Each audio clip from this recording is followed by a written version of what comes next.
Assalamu alaikum, how are you all? I hope all of you are fine. Welcome to our channel Generic World. हमने last lecture में देखा था कि हमारे पास position to term rule किस तरह से फाइंड आउट की जाती है। आज के लेक्चर में हम क्वेश्चन सॉल्व करेंगे। एक्सरसाइज 2.2 है, क्वेश्चन नंबर 7 है।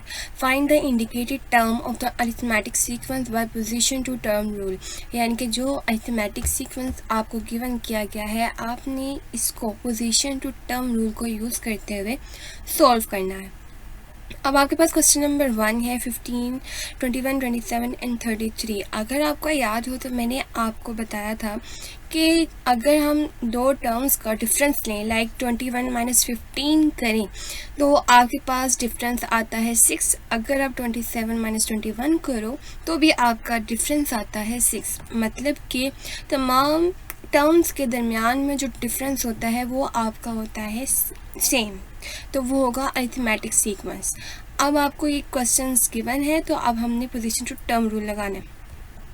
फर्स्ट क्वेश्चन ले लिया है मैंने, ठीक है। आपने पोजीशन टू टर्म रूल अगर आपने वीडियो नहीं देखी है तो मैं आपको सजेस्ट करूँगी कि आप वो जो मैंने लास्ट में यानी कि लेक्चर नंबर 9 में आपको बताया है कि पोजीशन टू टर्म रूल क्या होती है, उसको पहले देख लें, फिर आप ये क्वेश्चन सॉल्व करेंगे तो वो आसानी से सॉल्व हो जाएगा। अब देखो हमने क्या करना होता है कि जैसे कि यहाँ पे कह रहे हैं कि वो 13th टर्म जो है ना वो फाइंड आउट करो। तो हम क्या करते हैं, पहले तो पोजीशन दे देते हैं 1, 2, 3 एंड 4। आपके पास फर्स्ट टर्म के लिए 1, सेकेंड, थर्ड एंड इसी तरह से फोर्थ भी होती है। यहाँ पे अगर आप फोर्थ बना लें तो ठीक है, वो भी ठीक है। अब आपके पास है 6 टाइम्स टेबल। अब यहाँ पे चूँकि डिफरेंस जो है वो 6 आ रहा है, 21 माइनस 15 का डिफरेंस आपके पास आ रहा है 6। तो आपने क्या करना होता है, डिफरेंस से मल्टीप्लाई करना होता है इन पोजीशंस को। तो 6 को मल्टीप्लाई करोगे 1 से तो आपके पास आएगा 6 को 2 से मल्टीप्लाई करोगे तो 12 एंड 6 को 3 से मल्टीप्लाई करोगे तो 18। और इसी तरह से अगर यहाँ पर 4 होगा तो 6 को 4 से मल्टीप्लाई करोगे तो आपके पास आएगा 24। अब यहाँ पर क्या करना होता है, नेक्स्ट टर्म में क्या करते हो कि आपके पास 6 तो आ गया है। अब आपने फर्स्ट टर्म देखनी है कि उसमें यानी कि 6 में कितना ऐड करूँ तो मेरे पास 15 आए। अब 6 में अगर मैं ऐड करूँगी 9 ऐड करती हूँ तो 15 आता है, ठीक है। अब इसी तरह से आगे देखो 15 में कितना ऐड करूँ कि आपके पास नेक्स्ट टर्म आएगी। 15 में आप 9 ही ऐड करोगे, यहाँ पर 6 नहीं है, यहाँ पर 9 है, ठीक है। 9 ऐड करोगे तो आपके पास आएगा 21। इसी तरह से आप 18 है, 18 में भी 9 ऐड करोगे तो 27। यहाँ पर हमारा एक फॉर्मूला क्रिएट होता है जिसको हम लिखते हैं नेक्स्ट स्टेप में।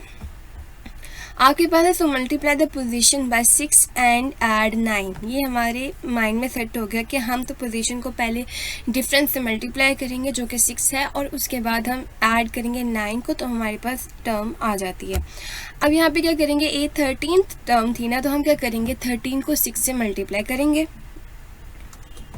ठीक है। 6 को 13 से मल्टीप्लाई करेंगे तो 78 आ जाएगा। और फिर हम क्या करेंगे नेक्स्ट स्टेप में 9 ऐड करेंगे। 9 जब ऐड करेंगे तो आपके पास आएगा 87। आई होप कि ये आपको क्वेश्चन समझ आ गया होगा किस तरह से आप पोजीशन टू टर्म रूल को यूज़ करते हुए इसको सॉल्व करेंगे। तो इसका जो सेकंड पार्ट है वो आपका एज अ होमवर्क जा रहा है, तो वो आपने सॉल्व करना है और फिर मुझे कमेंट सेक्शन में बताना है। अगर आपका क्वेश्चन सॉल्व हो जाएगा तो ज़्यादा अच्छी बात है, और अगर नहीं होगा तो आप मुझे बताएंगे तो मैं आपकी प्रॉब्लम जो है वो नेक्स्ट लेक्चर में ज़रूर क्लियर करूँगी। इसी लेक्चर में हम नेक्स्ट टॉपिक भी कर लेते हैं। आपका क्वेश्चन नंबर 8 है, ठीक है। एक्सरसाइज 2.2 क्वेश्चन नंबर 8 कंप्लीट, ठीक है। लेक्चर हमारा बनता है ये 11, जो कि मैं इसी लेक्चर में आपको करवा रही हूँ, ठीक है। आपके पास एक्सरसाइज 2.2 है, find the indicated term of the arithmetic sequence. अब जो टर्म उन्होंने कहा मैंने कि फाइंड आउट करनी है, वो आपने फाइंड आउट करनी है अरिथमेटिक सीक्वेंस की, लाइक a = 5, d = 3 एंड ये 6 टर्म उन्होंने कहा कि फाइंड आउट करो। अब यहाँ पे उन्होंने कहा है कि अरिथमेटिक सीक्वेंस की जस्ट आपने टर्म फाइंड आउट करनी है, तो आप जो है वो फॉर्मूला यूज़ करेंगे जो कि मैंने आपको बताया था। फर्स्ट के लिए आपने क्वेश्चन लिखेंगे, मतलब क्वेश्चन अगेन लिखते हैं। फिर as we know that a(n) = a1 + n - 1d। अब ये पोजीशन टू टर्म रूल के साथ भी आप सॉल्व कर सकते हैं, लेकिन ज़्यादा अच्छा क्या है कि यहाँ पर मेंशन नहीं है कि आपने किस रूल से सॉल्व करना है, तो आप जो है वो नॉर्मली ये फार्मूला यूज़ करें a n = a1 + n - 1d। तो यहाँ पर जो है वो n आपका 6 है, तो a6 आ जाएगा और equal to a1 + 6 - 1d। Difference क्या है आपके पास, डिफरेंस उन्होंने गिवन किया हुआ है 3, तो आप यहाँ पर 3 लिखेंगे, 5d आ जाएगा 3। a1 की वैल्यू 5 है, फर्स्ट टर्म जो 5 है। अब क्या होगा, 5 + 5 = 15, 15 + 5 = 20। तो आपकी जो 6 टर्म है वो क्या है, 20। तो इसी तरह से आपके जो रिमेनिंग पार्ट्स हैं क्वेश्चन 8 के, तो वो भी आपसे सॉल्व हो जाएंगे।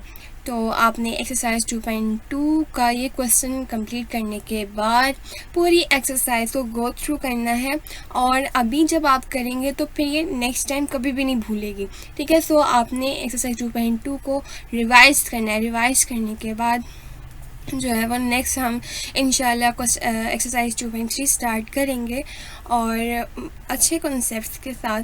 तो तब तक के लिए बेस्ट ऑफ लक। सॉरी मैं आपको एक बात बताना भूल गई, और अगर आपको मेरा लेक्चर जो अच्छा लग रहा है तो इसको अपने फ्रेंड्स के साथ शेयर करें और लाइक करें और सब्सक्राइब करें। Thank you.